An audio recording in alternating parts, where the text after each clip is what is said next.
Hi everyone. Today we're going to be talking about moving water. And that sounds a little silly, but with all the bodies of water, we're going to put them into two categories, moving and non-moving. So behind me, you can see a stream, and this stream is brand new. Here at Blackwell, they just did a whole restoration, which means they fixed a lot of getting rid of invasive species and making the environment better for the animals and the plants that live there. And so one of the things they did was dig out the stream a little bit more, and now there's some good flowing water. So behind me, the water is moving from this point all the way up through here, and it's always moving. So when we say moving water, that means it's going from one point down to the next point. Okay, kind of think of like a waterfall. It starts at the top and then drizzles down.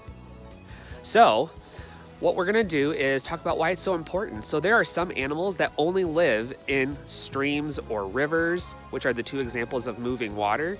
So in the stream, you can see there's some smoother parts, but that water is still moving. And you can see the rocks where you can really see that stream is moving as it goes down in kind of like rapids. Think of rapids like when someone's rafting down a river.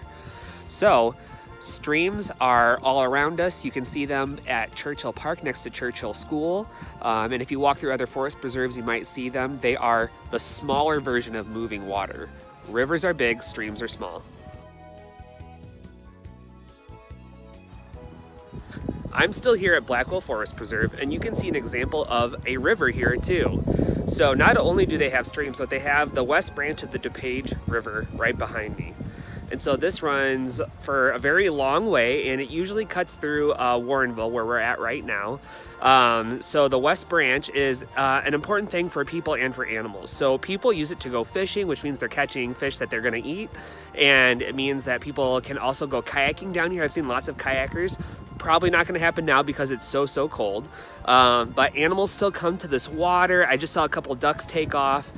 There's still fish in there, and so rivers are a form of moving water. So it goes from one point all the way to a different point. So it travels one direction through the river.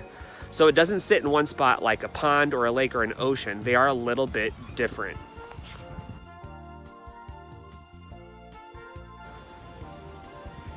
Here's another example of a stream. As you can see behind me, there's some stiller parts that doesn't look like they're moving, but they actually are. If you look a little bit further back right here, you can see that it looks a little bit more rough or a little bit more white in the picture.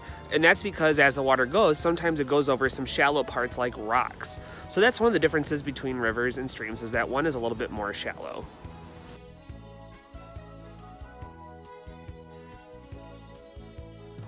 Here at Blackwell Forest Preserve, the Forest Preserve District of DuPage has a very important building called the Urban Stream Research Center. And here at the Urban Stream Research Center, wildlife biologists and wildlife ecologists do a lot of important work to help keep streams clean and protect the animals and the plants that live in them. So one of the things they actually do is they help with mussels. And that doesn't mean like strong mussels. That means like mussels that have shells that we find living in the water. And mussels have an important job. They actually clean water.